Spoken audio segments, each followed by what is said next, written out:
moving on now to part 3 of chapter 1 is pages 14 to 24. So I'm going to cover some things from those pages. One of the big questions we have is when we learn our first language, how much of it is genetic or innate or programmed into a child, or how much of language is just environmental.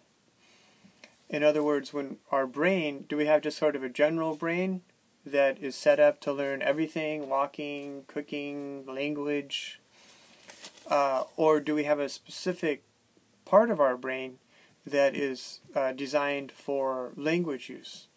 And if there is a part of your brain, we would call it the language acquisition device, the LAD, also referred to as the little black box, and in some ways could be called universal grammar, UG, but I have a little generally different understanding of universal grammar.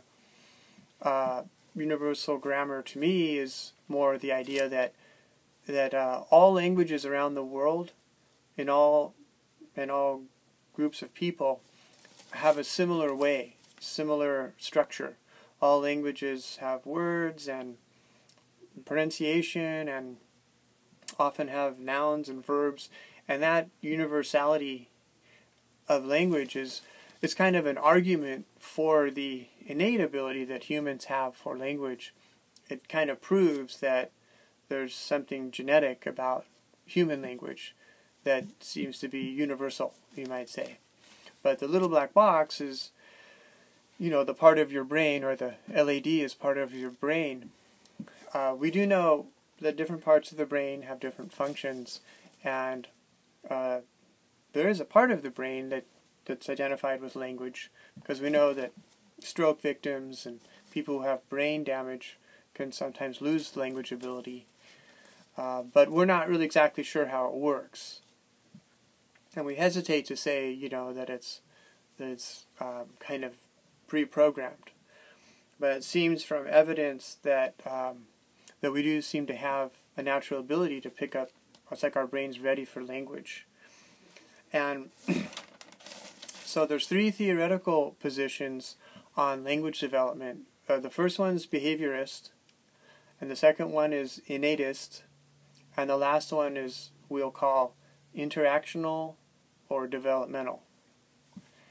And the behaviorist position really kind of looks at people as that we basically learn language as a habit formation, and we hear these words, we start imitating them, we get a lot of positive reinforcement and praise, like I mentioned earlier, and we just kind of pick up. It's kind of a simple view of language learning, like just picking up words and sentence structure that way. And this was popular in the 1940s and 50s. B.F. Skinner is mentioned as the one who was one of the proponents of this, and that led to a lot of English instruction, which did involve a lot more repetition and memorizing dialogues, and developed basically what we call the audiolingual method, ALM. And it was a step above what had been done before, because before that there wasn't really a lot of speaking in English instruction. It was all about like what we would call maybe the classical method, where you would study Latin or ancient Greek and you learn the grammar and translate things, but it wasn't a conversation type class. There were some early attempts to learn language by speaking, like, for example, the direct method, which is not mentioned in this book. But the direct method, this goes even before 1900, when some linguists were trying to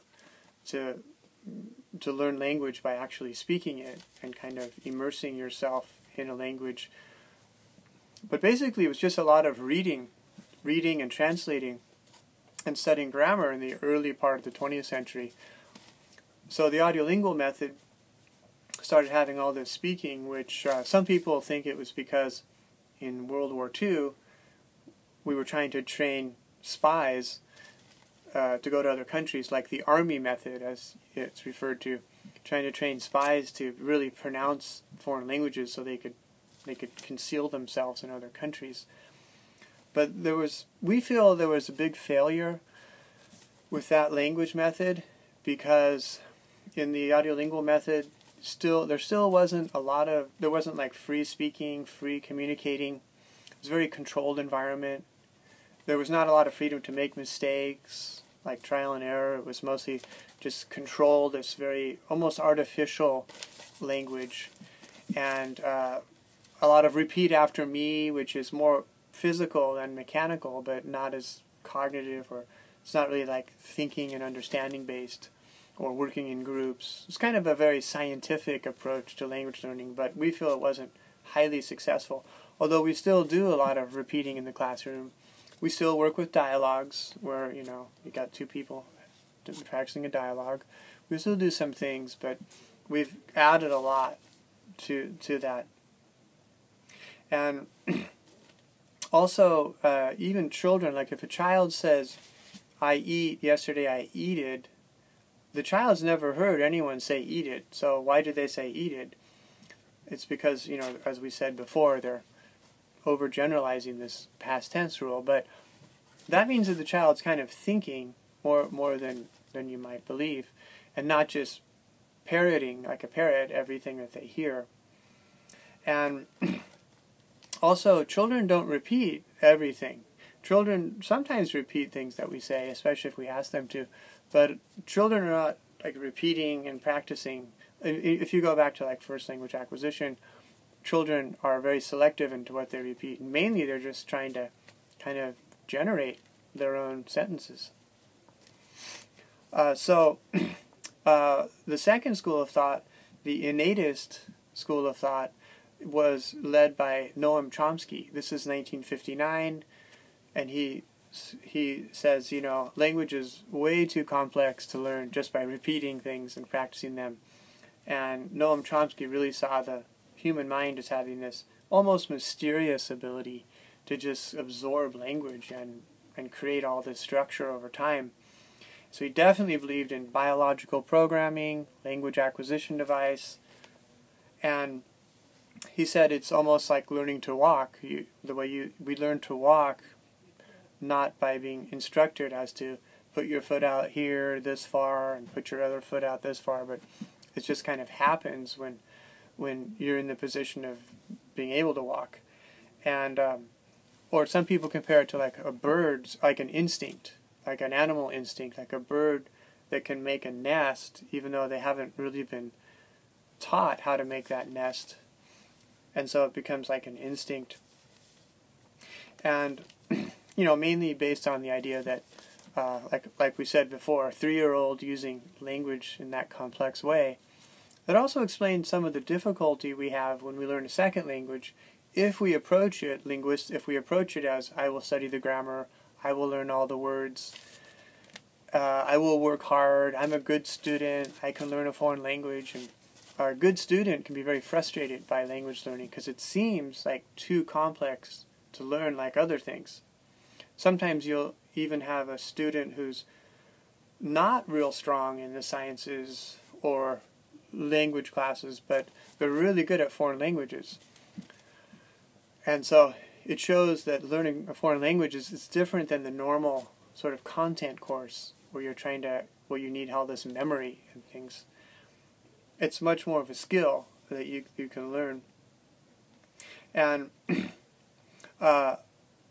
also, a child's mind, Chomsky would see that the mind of a child, it's not just like a blank slate.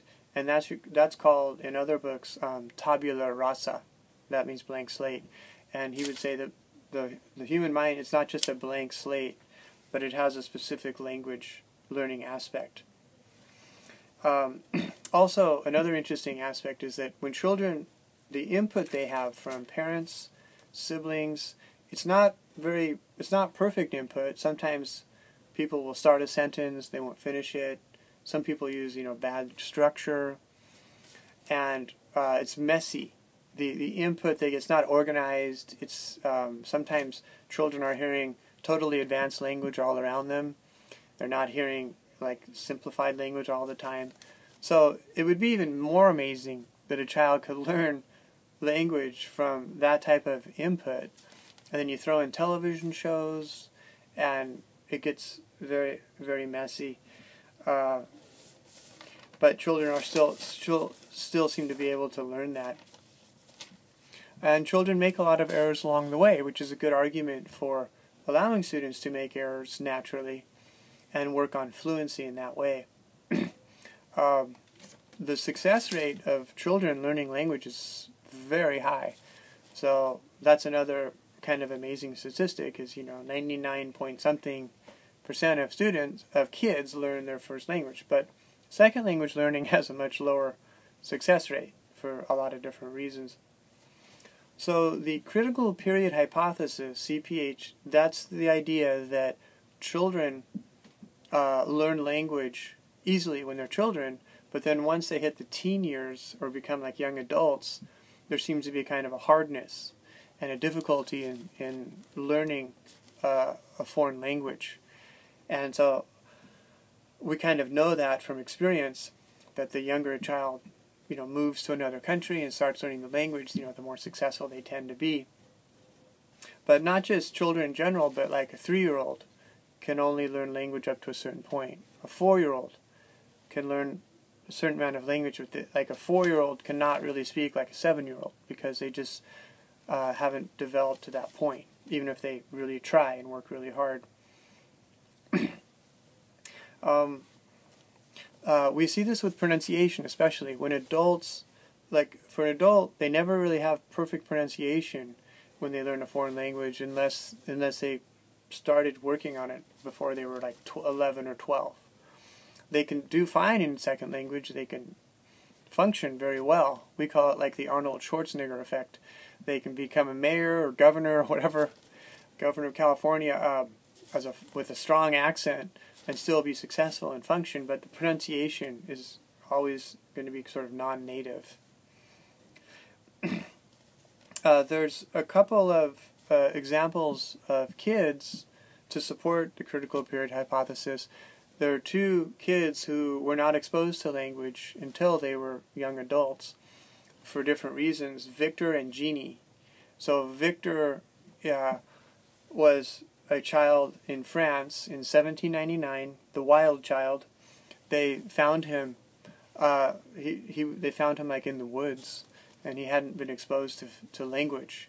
And they worked with him, and he never really was able to really get language perfectly, and that supports the idea that he was already older. And then Jeannie from California, I think it was in the 1970s, she was abandoned. She was left in a room and wasn't allowed to leave her room. Her parents were crazy, and so they finally found her.